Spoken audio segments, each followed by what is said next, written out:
हमारा विषय मैं जानबूझ के पहले से जो शुरुआत है उसके बारे में कहता हूँ, ताकि आप लोगों को तो मालूम ही है क्योंकि आप स्वयं भुक्तभोगी है, लेकिन ढिल्लो साहब को भी उसकी जानकारी हो अच्छी तरह से, उनको भी जानकारी है।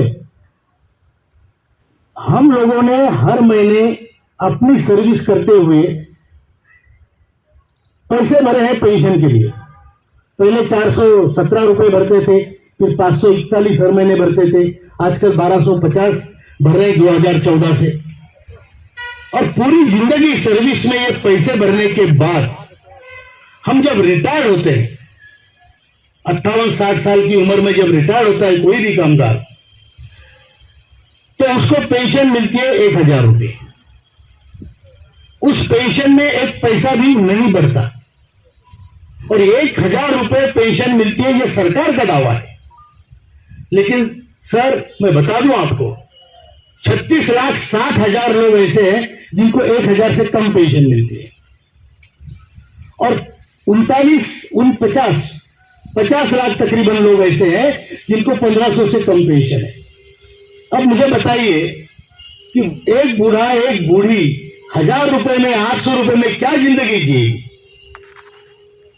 और इसके लिए यह संघर्ष है कि जिसने कुछ भी भरा नहीं उसको आप 4-4 पेंशनें दे रहे हो, फुकट बांटने की होड़ लगी है, चाहे जो पार्टी हो। सत्ता में आने के लिए कभी महिलाओं को, कभी हमारे महाराष्ट्र में देखो, इधर देखो, सब तरफ फ्री में सब बांटा जा रहा है और जिनका अधिकार है उनको आप नहीं दे रहे। और उनको किस उम्र में आप बेसहारा छोड़ रहे हो? 60 साल की उम्र में।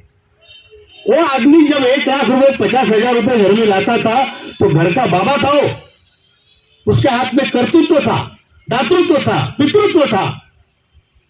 और आज उस आदमी को उस घर में आपने भिखारी बना दिया है। ये सिस्टम है हमारी। उस आदमी को जो आज 1000 रुपए 800 रुपए ला रहा है, ना बहू पूछती है ना बेटा पूछता है। कौन चाहेगा 800 रुपए वाला बाप? तो हमारा पैसा होने के बावजूद हमारी स्थिति इस व्यवस्था ने, ये कोई एक सरकार की बात नहीं है, ये चल रहा है 1995 से। तो हमारी जो स्थिति है उसमें सुधार होना जरूरी है। अभी जो सरकार अच्छे काम कर रही है, हम बिल्कुल कायल है उससे, लेकिन ये हमारा काम अभी तक नहीं हुआ है। ये काम होना इतना जरूरी है क्योंकि आज वृद्धाश्रमों की संख्या हमारे जैसे देश में बढ़ रही है। क्या देश है हमारा? मातृदेवो भव, पितृदेवो भव, गुरुदेवो भव, ये कहने वाला हमारा देश, हमारी संस्कृति है। और उस देश में उस देश का बाप भूखा मरेगा तो ये हमें मंजूर नहीं है। आप वृद्धाश्रमों की संख्या बढ़ा रहे हो, उससे अच्छा है आप इन लोगों को इन्हीं के घर में फाइनेंशियली एम्पावर करो। इनके हाथ में आप अधिकार दो, 10,000 रुपए का दो या 15,000 रुपए का दो, लेकिन अधिकार दो। उस घर में उस आदमी की कीमत बढ़नी चाहिए, बाप है वो। और इसके लिए उसके पास पैसा जो है, पोती नाती उसके पास दौड़ के आती है तो उसके जेब में हाथ जाके 100-200 रुपए निकलने चाहिए। संस्कृति का वहन कैसे होता है? पहली पीढ़ी और तीसरी पीढ़ी का संपर्क संस्कृति का जतन करती है, वहन करती है।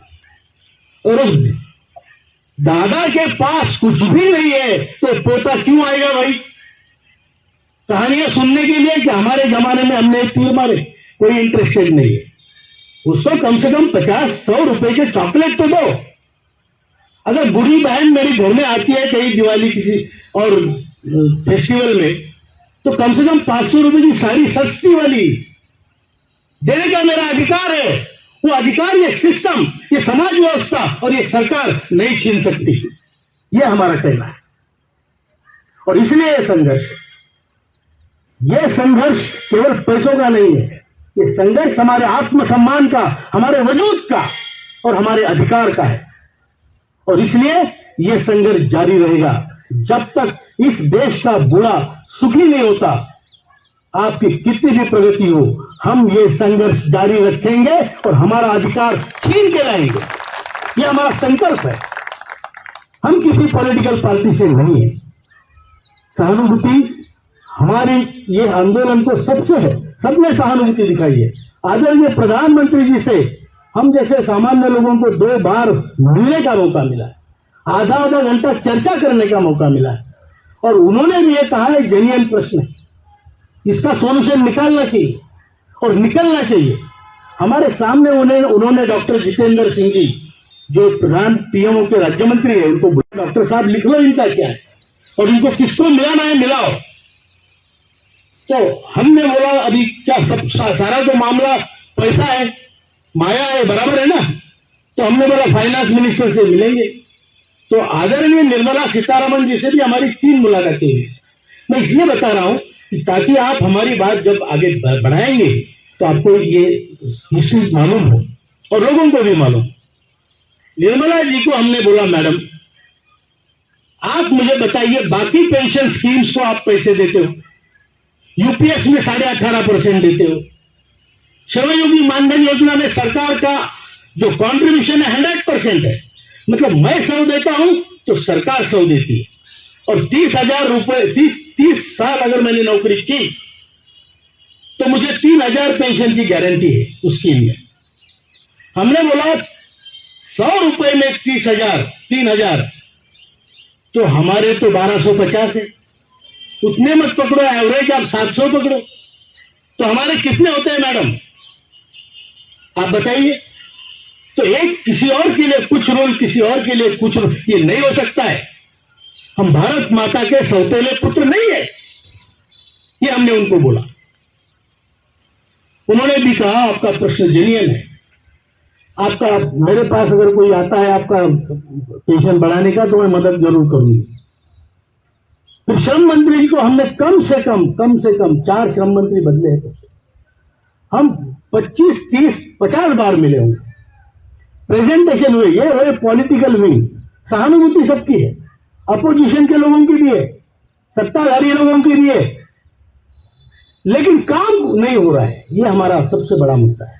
आज हमारे इस ईपीएस 95 के जो लोग हैं उसमें से जो एवरेज निकाला जाए तो डेली 200 से 250 लोग मरते हैं, ये स्टैटिस्टिक्स है। तो हमें जल्दी इसलिए है कि कोई हमारा बंदा, कोई भी भारत माता का बंदा जब मरता है तो शायद देखे ना मरे। मरना सबको है, हमको, आपको, सबको, लेकिन किस कंडीशन में आप मर रहे हो कि बेटा नहीं देख रहा है, बेटी नहीं देख रही है। मैं गाली देते देते अपने देश को, अपने नहीं मरना चाहिए, हमको अभी मरना है तो आराम से मरना चाहिए, इसके लिए हमें ये पेंशन जरूरी है।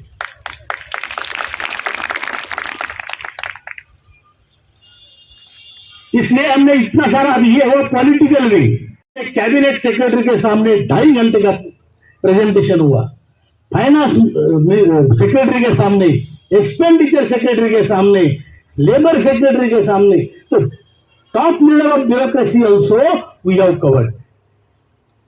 उसके बाद standing committee on labour, parliamentary standing committee on labour ने हमें बुला के पार्लियामेंट में हमारी पेशी की, हमारे स्टेटमेंट्स लिए।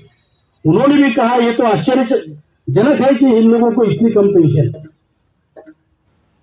मालूम सबको है, पता सबको है, लेकिन हो नहीं रहा है। अभी तो हमने सर बहुत आंदोलन किए, बहुत, पूरे देश में। पहले तो पूरा देश हमने जागरूक किया, इकट्ठा किया। हमारा जितना पिछले 10 साल से संघर्ष है, 90% हमारा टाइम अपने लोगों को, सोते हुओं को जगाना, इसी में गया है। क्योंकि खुद उस आदमी को मालूम नहीं मुझे पेंशन का मेरा कोई अधिकार बनता है, तो उनको जगा के, उठा के, सभा लेके, महासचिव जी ने कहा 3 लोगों पे भी हम सभा लेते हैं। हमारा काम है, ये किसी ने दिया हुआ काम नहीं, ये कोई पेड वर्क नहीं है, ये संकल्प का धागा बांधा है और चल पड़े हैं, और ये करेंगे और खींच के लाएंगे विजय के। तो ये संकल्प के साथ हम चल रहे हैं। अभी रिसेंटली हमारा आंदोलन हुआ, बहुत बड़ा आंदोलन हुआ, सीबीटी की मीटिंग चल रही थी, उसके सामने हमने हजारों लोगों ने आंदोलन किया। तो आंदोलन शुरू होने से पहले मंत्री जी ने बुला लिया, बोले क्या कर रहे हो? हमने बोला आंदोलन कर रहे हैं। वो भी मानते हैं कि भाई तुम्हारा हक है, तुम कर सकते हो। यही कि मर्यादा में रह के, और हम सब में सारा कार्यक्रम मर्यादा में रह के ही करेंगे, मर्यादा तोड़ के कुछ नहीं करेंगे। तो उन्होंने बुलाया, उन्होंने कहा मैं मानता हूं देरी हमसे हो रही है, हम आपका काम कर रहे हैं, बिलीव मी सीरियसली हम आपसे ज्यादा चिंतित है। तो हमने बोला ऐसा है तो सर लिख के दो। अब लोग हमारी भी क्यों सुने भाई, मैं बोलूं आपको कि आपका काम हो रहा है, मैं कौन होता हूं। तो मिनिस्टर साहब ने दूसरे दिन फिर मीटिंग के लिए बुलाया और उनके अधिकारी के द्वारा उन्होंने लिखित दिया है कि आपका काम हो रहा है और अच्छा हो रहा है। उन्होंने ये भी कहा है कि एमपी लोगों के सैलरी और पेंशन का विषय था, कभी भी उठ के हमारी पेंशन बढ़ाओगी, वही बढ़ाने वाले वही लेने वाले, उभर जाती थी।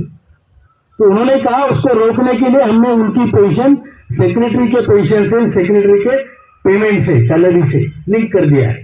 बढ़ेगी ना इनकी बढ़ेगी, अभी बात नहीं करने का।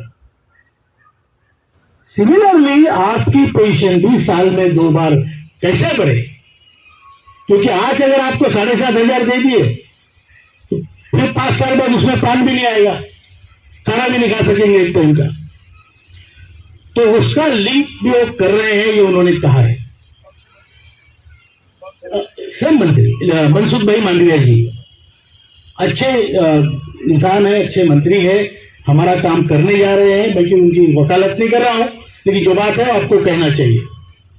अब उन्होंने ये भी कहा है कि मैं आपके साथ हूं, हम काम कर रहे हैं, प्रधानमंत्री जी भी इसमें सीरियस है। अभी क्या है, पत्थर तो सब ढकेल रहे, हम चाहते हैं कि आप जैसों की भी हाथ उसमें लगे। ये यज्ञ है, यज्ञ में हर किसी की संविधा जरूरी है। आप घी नहीं डाल सकते हो तो एक घास का तिनका डाल दो, तो सबका हमें साथ चाहिए। तो ये सब करके अभी फिर उसके बाद अभी पार्लियामेंट में आपने सुना होगा, देश में पूरा ईपीएस के लोगों में बहुत नैराश्य है। कारण हमारी राज्य मंत्री, श्रम राज्य मंत्री शोभा करंदलाजे जी ने कह दिया कि ये पेंशन नहीं बढ़ सकती, आपके 1,000 रुपए मिल रहे हैं वो हम आपके पेंशन से दे रहे हैं। It's a scheme, defined contribution, defined benefits. अब उन्होंने कह दिया। बात यह है, आज की तारीख में पार्लियामेंट में जो हो रहा है, जो डाटा दिया जा रहा है, वो पहले का 19 का डाटा है, 19 साल का, मतलब 2019 का। और वही डाटा वो तब तक देंगे जब तक आपके नियमों में बदल नहीं होता है। और अभी आपके नियमों में बदल होने का प्रक्रिया पैरेलली शुरू है। जब 4 लेबर कोड और उसके बाद की सारी व्यवस्था का पूरा प्रसारण होगा, पूरे उसकी व्यवस्था बताई जाएगी, उसी के साथ पेंशन का इशू भी होगा। और मैं आपको एक गारंटी देता हूं कि सरकार करे न करे, हम उसको लेकर ही रहेंगे, ऐसे नहीं छोड़ेंगे। उन्होंने बोल दिया और हम बैठ गए ना, अधिकार है, देश हमारा है, हमारे बाप का था, हमारा भी। और इस देश में हम ऐसे नहीं रह सकते गरीबों की तरह कि जाओ तुम कहीं भी जाओ, तुम्हारा नहीं करते हम। अरे भाई क्यों, मेरा देश है, मैं लूंगा मेरा अधिकार, अधिकार से ज्यादा नहीं मांगूंगा, जितना अधिकार है वो लूंगा। अन्याय के खिलाफ लड़ने वालों की धरती है, हमारे गुरुओं की धरती है। इस धरती पे आके मैं अभिमान से कह सकता हूं कि हम जीते बगैर नहीं रहेंगे। इसके लिए आपको तैयार रहना है। महासचिव जी ने कहा हम 2 तरह का हमारा जो आंदोलन है, एक है चर्चात्मक, डिप्लोमेटिक एफर्ट्स कहो या चर्चात्मक कहो, और दूसरा है संघर्षात्मक। जहां चर्चाएं फेल होती है, संघर्ष होता है। ये महाभारत ने भी हमको समझाया है, ये रामायण ने भी समझाया है। हनुमान जी को भेजा था, अंगद को भेजा था, नहीं माने तो संघर्ष हुआ। महाभारत में भी श्री कृष्ण शिष्टाई फेल हो गई, संघर्ष हुआ। और हम भी वही करेंगे। और हमें मालूम है कम संख्या वाले पांडव जीते हैं, वानरों की सेना वाला राम जीता है। तो हम तो इंसान है, हम नहीं जीतेंगे। बराबर है क्या? बोलो बराबर है क्या? जोर से बोलो।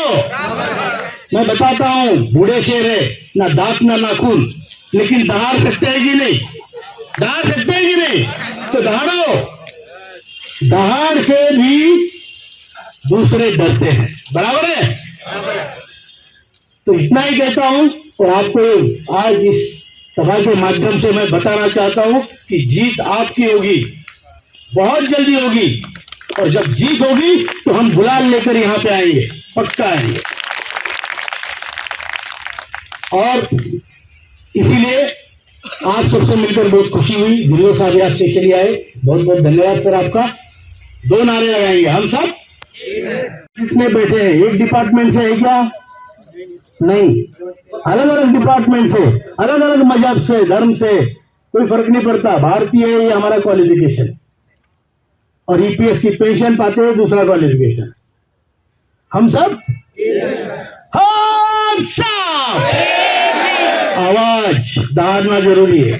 हम सब, और हाथ ऊपर करो। हाथ अगर टूट भी गया ना तो मेडिकल फैसिलिटी भी मिल रही है आपको, दिखा देंगे साले डॉक्टर को, बराबर है। दूसरा नारा है ज्येष्ठ भारत श्रेष्ठ भारत। ये हमारा देश दुनिया में ज्येष्ठ है, श्रेष्ठ है, इससे बढ़कर कोई देश नहीं, कनाडा भी नहीं, मैं बताता हूं आपको। भारत देश सबसे श्रेष्ठ और ज्येष्ठ है, और उस देश के हम ज्येष्ठ और श्रेष्ठ नागरिक हैं। इसका हमें अभिमान है, और इस अभिमान के लिए यह नारा है ज्येष्ठ भारत श्रेष्ठ। ज्येष्ठ भारत श्रेष्ठ भारत, ज्येष्ठ भारत श्रेष्ठ भारत। धन्यवाद।